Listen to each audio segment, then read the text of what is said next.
PT Medco Energi Internasional Tbk atau MEDC baru saja menandatangani kesepakatan akuisisi seluruh saham yang diterbitkan ConocoPhillips Indonesia, sebuah perusahaan yang bergerak di bidang gas dan juga minyak. Lantas, di tengah tren energi bersih, apakah sektor energi dan kawan-kawan masih begitu menarik?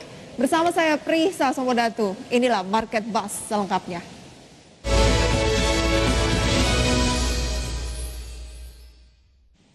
Ya pemirsa, di tengah tren energi bersih, PT Medco Energi Internasional Tbk justru baru saja menandatangani kesepakatan akuisisi seluruh saham yang diterbitkan oleh ConocoPhillips Indonesia.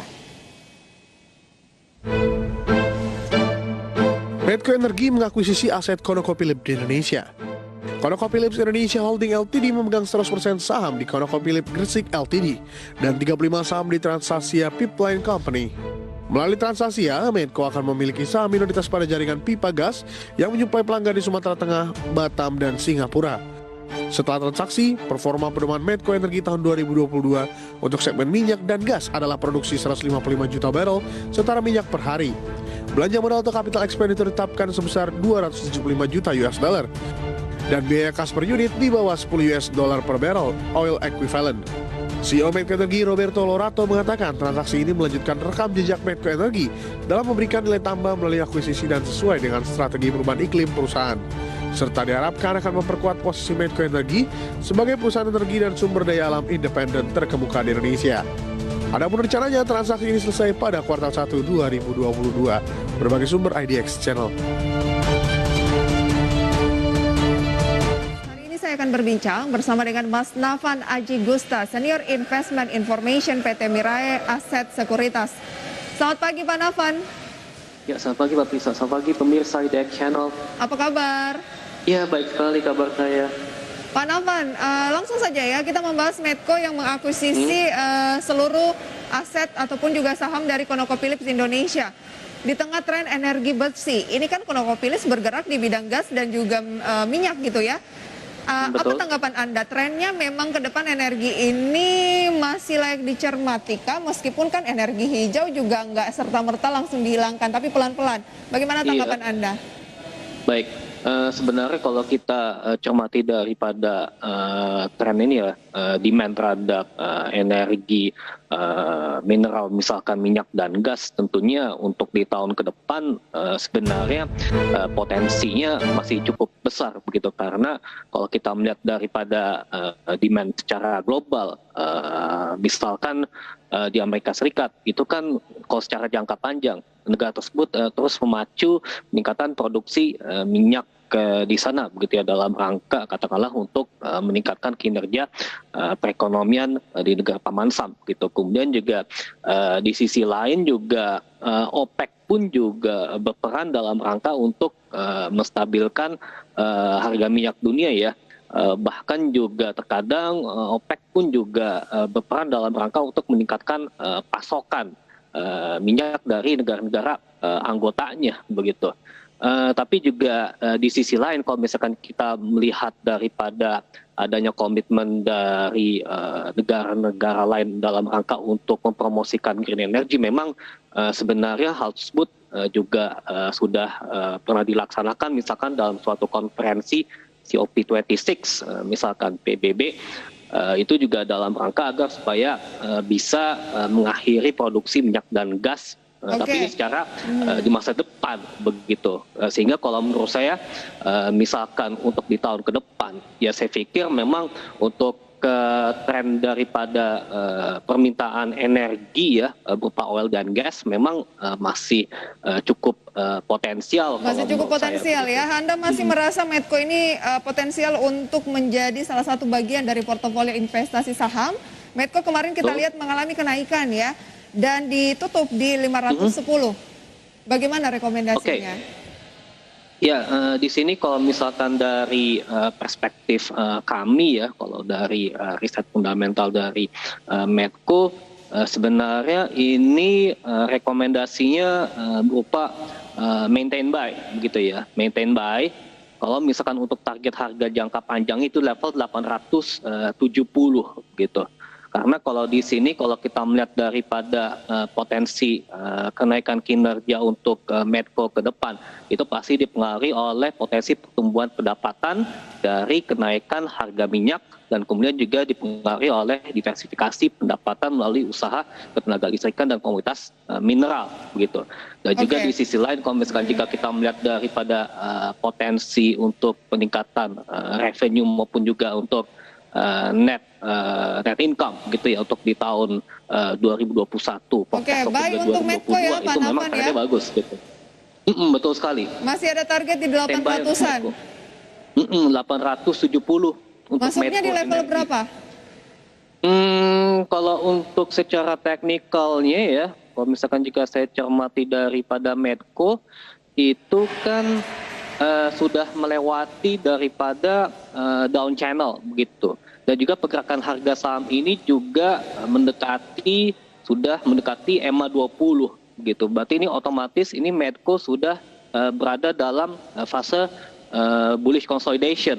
Jadi otomatis kalau saya pikir untuk pergerakan harga saham ini untuk akumulasi katakanlah misalkan di current price itu juga saya pikir juga bisa dilakukan. Karena dari indikator stokastik KD maupun juga RSI ini kalau secara signal menunjukkan sinyal positif dengan adanya kenaikan volume secara rata-rata 20 harian. Oke, jadi di level berapa kira-kira masuknya?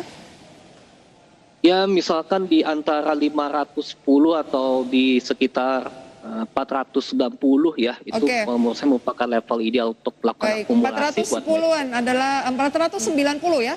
Ya betul. Level untuk akumulasi untuk Medco. Jadi boleh buy ya untuk Medco ya. Maintain buy untuk Medco. Maintain buy. Baik. Kita lihat saham pilihan dari Nafan Aji Gusta, Senior Investment Information PT Mirai Aset Sekuritas Indonesia. Pemirsa ada 3. Ada MNCN yang direkomendasikan dengan support terdekat 960, resisten terdekat 1025, akumulasi. Kemudian ada SCMA direkomendasikan akumulasi support 332. Target price pertama atau resisten pertama 384 juga akumulasi.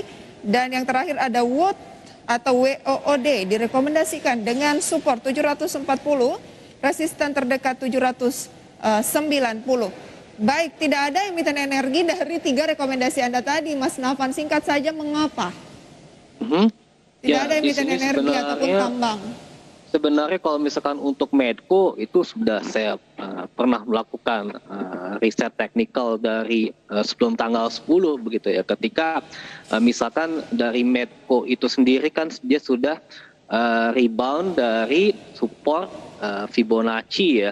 Di kisaran level itu ialah antara 161% kalau saya ingat begitu ya, sehingga saya pikir itu Medco ini sudah rebound katakanlah dari level 480 maupun 490.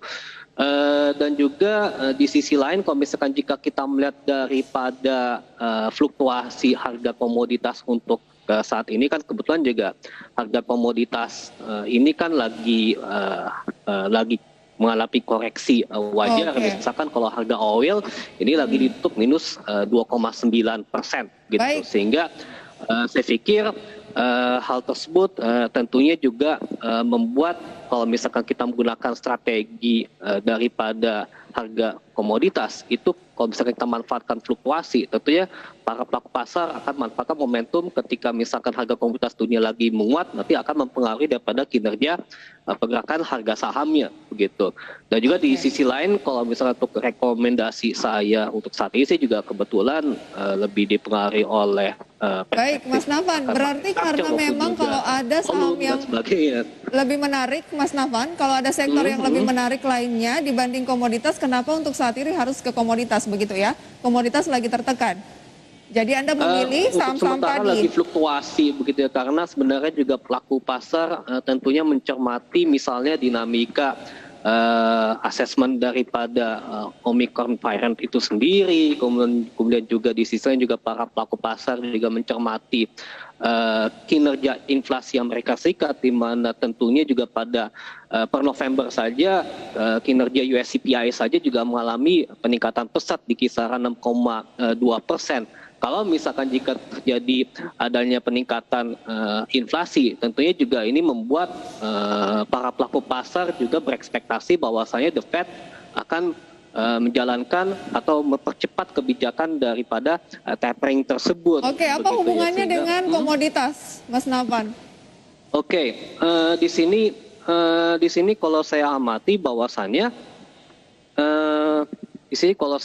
bahwasannya harga komoditas saat ini kan memang sedang fluktuasi karena untuk sementara ini juga para pelaku pasar memang masih terdapat faktor uncertainty begitu ya, masih terdapat faktor uncertainty untuk saat ini begitu, sehingga biasanya mereka tentunya mencermati atau melakukan rotasi sektor, gitu ya. Misalkan rotasi, ke sektor di mana kemarin misalkan mengalami apresiasi yang begitu signifikan sehingga menciptakan volume yang tinggi sehingga mereka manfaatkan untuk melakukan akumulasi. Baik, masih ada rotasi sektor terlebih dahulu sehingga Anda lebih tertarik ke MNCN, SCMA dan juga Wood. Dua di antaranya ini adalah emiten media. Seberapa menarik kedua emiten ini, MNCN dan juga SCMA? Singkat saja.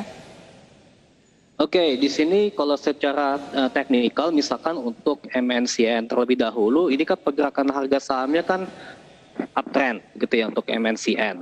Dan juga posisi daripada pergerakan harga saham ini kan berada di ruang up channel begitu ya. Sehingga dengan demikian maka untuk posisi akumulasi ya, daripada MNCN itu juga bisa dilakukan. Dengan juga indikator lain seperti misalkan stokastik dan KD ini juga menunjukkan sinyal positif begitu. Sehingga saya pikir untuk akumulasi misalkan dengan target price level 1025 maupun juga 1090 ini dilakukan secara bertahap begitu ya. Baik. Jadi ini saya pikir ini juga bisa menjadikan pertimbangan bagi para pelaku investor. Baik. Kemudian kalau untuk SCMA, di sini untuk SCMA kan harga sahamnya sudah berhasil rebound dari suatu downtrend line begitu ya. Diiringi dengan adanya kekuatan volume dan juga untuk RSI di sini juga sudah sangat oversold begitu, dengan indikator stokastik sinyal sudah positif. Kemudian juga candlestick-nya ini bentuk pola bullish engulfing line atau long white closing Marubozu candle. Sebenarnya juga untuk SCMA ini juga bisa menarik untuk dicermati. Oke, SCMA ya, Anda cermati ataupun bisa direkomendasikan akumulasi di 332 support, target price pertama 384, target price kedua 416. MNCN support di 960, target price pertama 1025. Target price kedua 1090. 2 menit menjelang pembukaan, Mas Nafan, peluang IHSG seperti apa? Ya, untuk kalau misalkan jika kita melihat daripada pergerakan bursa di regional Asia, memang tentunya ini ya sedang mengalami depresiasi begitu ya, karena kita tahu bahwasannya untuk sentimen daripada market nanti kinerja inflasi di Amerika Serikat yang mempengaruhi daripada kebijakan tapering daripada The Fed dalam pertemuan FOMC minggu depan. Kemudian juga di sisi lain mengenai adanya perkembangan Omicron variant itu juga tentunya membuat para pelaku Mas Nafan akan menguat atau melemah pembukaan pagi hari Kemudian ini? juga di sisi lain kalau secara teknikal di sini pergerakan IHSG-nya memang kalau menurut saya akan mengalami penguatan yang terbatas ya, sangat limited begitu penguatan ya. Terbatas ya.